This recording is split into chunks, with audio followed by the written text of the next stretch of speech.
Hey guys, good evening to all of you. Who is speaking before you? This is Prakhar Singh. And today we will discuss emergency. आज हम बात करेंगे emergency के बारे में। जी हाँ दोस्तों, यानी आपातकालीन के बारे में। भारत के संविधान में कितने प्रकार के आपातकालीन हैं की शक्तियां हैं? वैसे तो 3। कौन कौन? नेशनल इमरजेंसी, राष्ट्रीय आपातकालीन, दूसरा प्रेसिडेंट रूल एंड तीसरा फाइनेंशियल इमरजेंसी। 3 प्रकार के इमरजेंसी हैं।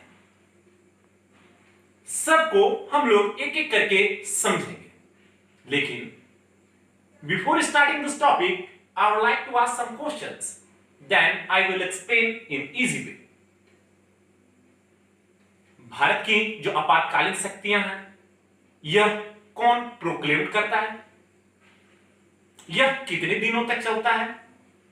यह इसे क्या प्रोसेस होता है इमरजेंसी के? ये डिसॉल्व कौन कर सकता है? बहुत सारे क्वेश्चंस उठेंगे। Let's understand. चलिए समझते हैं। पहला, जो इमरजेंसियां हैं वो कहां से लिया गया है? Emergency it is taken by the Germany. यह जर्मनी से लिया गया है। यह दूसरा पॉइंट, यह भारत के संविधान के 18 पार्ट में डिस्क्राइब है। कितने पार्ट में?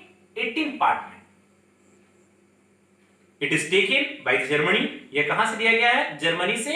और यह कितने में डिस्क्राइब किया गया है? भारत के संविधान जो पार्ट होता है वह 18 में है। Next, national emergency. First we have to understand national emergency. पहले हम समझते हैं राष्ट्रीय आपातकालीन के बारे में। इसकी उद्घोषणा कौन करता है?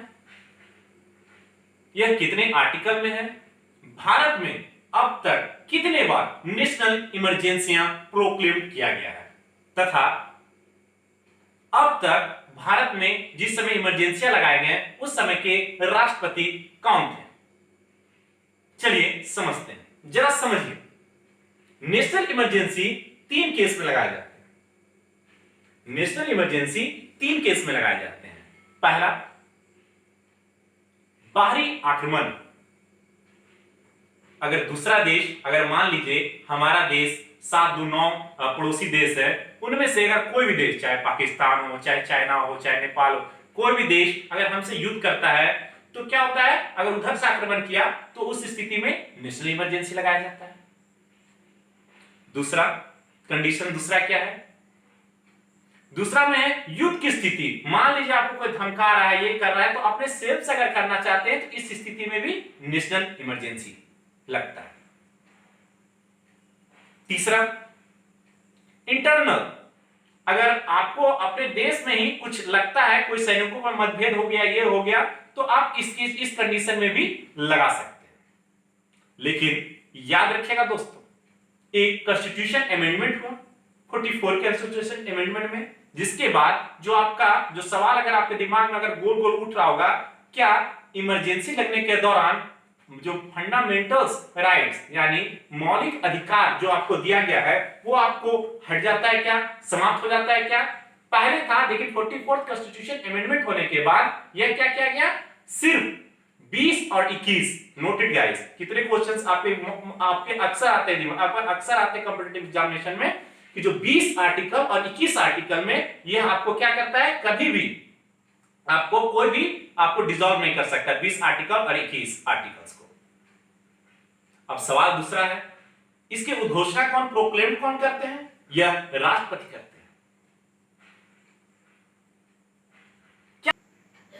लेकिन क्या आपको लगता है कि सिर्फ प्रेसिडेंट चाहेंगे तो जब मन उनका मन करे तो यह राष्ट्रपति आपातकालीन घोषणा कर सकते हैं? जी नहीं दोस्तों। पहले मंत्रिपरिषद और साथ ही साथ देश के प्रधानमंत्री एक रिटन डॉक्यूमेंट्स दिया जाता है राष्ट्रपति को, जिसके थ्रू उसके बाद वह तुरंत इमरजेंसी लगा देते हैं। अब आपके दिमाग में गोल सा क्वेश्चन उठ रहा होगा, कितने दिनों के लिए किया जाता है? जब तक, जी हां दोस्तों, इनफिनाइट तो रहता है, लेकिन सवाल उठता है कि जब इमरजेंसी की घोषणा करते हैं प्रेसिडेंट, उसके 1 महीने के बाद ही लोकसभा, साथ ही साथ राज्यसभा जितने मेंबर हो उसमें आपको एक बहुमत पेश करना पड़ता है, एक बहुमत पेश हो जिसमें आपका एक मेजोरिटी होनी चाहिए, जिसके बाद आगे के लिए आपको इमरजेंसियां लगाई जाती हैं, आगे समय के लिए बढ़ाया जाता है, यानी 6 महीना के लिए। अगर वो जो अगर वह यानी लोकसभा साथ ही साथ राज्यसभा एक बहुमत पेश नहीं कर पाया तो क्या होता है कि स्वतः एक ही महीना में वह कट जाता है और इनफाइनाइट टर्म का ये नहीं होता है। लेकिन अगर इमरजेंसी बढ़ते जा रही है 6 महीना के लिए, उसके बाद फिर से एक बार होती है, फिर उसी तरह की मेजोरिटी होती है और फिर आगे का प्रोसेस लगता है। Got it guys? यह होता है नेशनल इमरजेंसी में। सेम इसी तरह प्रकार का मिलता जुलता है प्रेसिडेंट रूल में भी और फाइनेंशियल इमरजेंसी में। अब सवाल उठता है भारत में अब तक कितने बार नेशनल इमरजेंसी लगा है? जी हां, तो अब तक भारत में 3 बार। कितने बार? 3 बार नेशनल इमरजेंसी लगा। पहला लगा 1962। कब लगा था? 1962, जिस समय भारत का और चाइना के युद्ध हुआ था। कब से कब तक चला था? तो 1962 टू 1968 पहले बार नेशनल इमरजेंसी लगाया गया था राष्ट्रपति के दौरान, और उस समय के जो राष्ट्रपति थे वह कौन थे? 2 बार हमारे राष्ट्रपति उपराष्ट्रपति रह चुके, और जिसके दिवस हम लोग शिक्षा दिवस भी मनाते हैं, टीचर डे मनाते हैं, वो थे डॉक्टर सर्वपल्ली राधाकृष्णन। इमरजेंसियां लगाई गई थी। अब 1962 से 1968 तक लगाया गया इमरजेंसी, लेकिन सवाल उठता है कि 1965 में भी पाकिस्तान के साथ भारत का युद्ध हुआ था, तो क्या उस समय इमरजेंसी लगाई गई थी? 3 बार अब तक इमरजेंसी लगा, जैसा कि मैंने बोला, एक 1962, दूसरा 1971 और तीसरा 1975 टू 1977। तो आप ये सोच रहे होंगे तो फिर 1965 में क्यों नहीं लगा? तो guys, as I have told कि 1962 से 1968 तक लगा हुआ था, इसी कारण उस समय 65 में लगाने की जरूरत नहीं थी। दूसरे बार भारत और पाकिस्तान 1971 में लगाया गया था। उस समय कौन थे आपके राष्ट्रपति? उस समय थे वीवी गिरी थे। और ये गाइस करना होगा कि 1971 से 1977 तक ये आपके इमरजेंसी लगाया गया था, 78 तक, सॉरी, तो आपका इमरजेंसी था। अब तो ये बताइए कि जब इमरजेंसी लगा हुआ था तो फिर आपने तो बोला कि 1965 में फिर इमरजेंसी क्यों नहीं लगा? 1965 में भी तो लगना चाहिए ना। सवाल आपके दिमाग में उठ रहा होगा। एक बार तो जब लगा ही था 1962 टू 1968, उसमें कोई दिक्कत नहीं है क्योंकि आपने बोला लगा हुआ था। लेकिन दूसरा में क्या प्रॉब्लम है? दूसरा में ये प्रॉब्लम है कि जो 1971 टू 1978 तक था उसमें क्या था प्रॉब्लम? कि ये जो इंदिरा गांधी लगाई थी इमरजेंसी, वह इंटरनल का रूप दी थी, यानी उनका कहना था कि भारत देश में अनस्टेबिलिटी है, यानी अशांति का माहौल है, इसलिए इंटरनल इमरजेंसी लगाया गया था। ये था आपके प्रेसिडेंट रूल। और उस समय जो प्रेसिडेंट थे कौन थे? फखरुद्दीन, मोहम्मद फखरुद्दीन वो थे। और नेक्स्ट है प्रेसिडेंट रूल। अब आते हैं हम लोग गाइस प्रेसिडेंट रूल पे। आर्टिकल 356 यह प्रेसिडेंट रूल है। अगर सवाल उठता है कि अब तक सबसे ज्यादा प्रेसिडेंट रूल यानी राष्ट्रीय प्रेसिडेंट राष्ट्रपति शासन किस राज्य में लगा, तो आपका सबसे ज्यादा लगा है यूपी में लगा है, लेकिन सबसे ज्यादा दिन के लिए लगा है तो पंजाब में लगा है 5 साल के लिए। लेकिन उसमें क्या हुआ था कि कॉन्स्टिट्यूशन अमेंडमेंट हुआ था, नोट इट कर लीजिएगा इसे।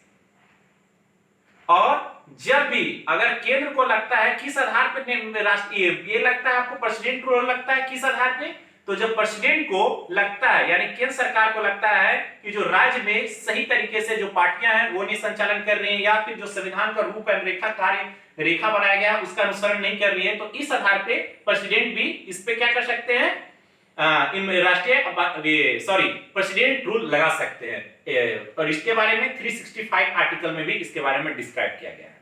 बस 356 जो आर्टिकल है, ये 356 जो आर्टिकल है वह क्या है, प्रेसिडेंट रूल के बारे में बताता है, लेकिन ये वह क्या कारण है वो आपको 365 में बताता है। और लास्ट पता आखिरी है वो क्या है, फाइनेंशियल इमरजेंसी यानी वित्तीय आपातकालीन। गाइस अब तक भारत में कभी भी याद रखिएगा, अगर क्वेश्चंस आते हैं एग्जामिनेशन पेपर में, पहले भी 5 साल पहले एसएससी के पेपर्स में आया था कि अब तक क्या फाइनेंशियल इमरजेंसी भारत में लगा है, तो गाइस नोट आउट कर लीजिएगा, कभी भी फाइनेंशियल इमरजेंसी राष्ट्रीय अब ये वित्तीय आपातकालीन कभी नहीं लगा है। देश में कई बार उतार चढ़ाव आए, नरसिम्हा राव 1991 जिस समय कमेटी बनाया गया था उस समय भी काफी दौर था, लेकिन उस समय भी नहीं लगा था। अभी भी अगर दिमाग उठ रहा हो, कोविड-19 आया हुआ है, देश की स्थिति अभी कमजोर है, क्या इस आधार पे भी लगाया जा सकता है, तो अभी भी मैडम सीतारमण अभी हाल में क्लियर की कि अभी भी कोई भी इसके बारे में सोच नहीं है फाइनेंशियल इमरजेंसी के बारे में। सेम इसका इसी प्रकार के प्रोसेस है, और यह इनफिनाइट का प्रोसेस होता है, जहां 1 महीना का था प्रोसेस, 1 महीना में तुरंत बैठक होता था लोकसभा और राज्यसभा में इमरजेंसी लगने के बाद, नेशनल इमरजेंसी में, वहीं दूसरी और प्रेसिडेंट में क्या है, यह 2 महीना में बैठता है। बस सो सिंपल है। और is there any problem entire videos, having watched my videos, is there any problem, definitely you can drop a single message, I will give you reply and we will discuss.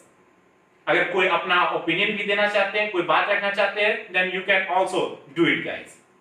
Hope guys you are understanding well. Okay, thank you guys.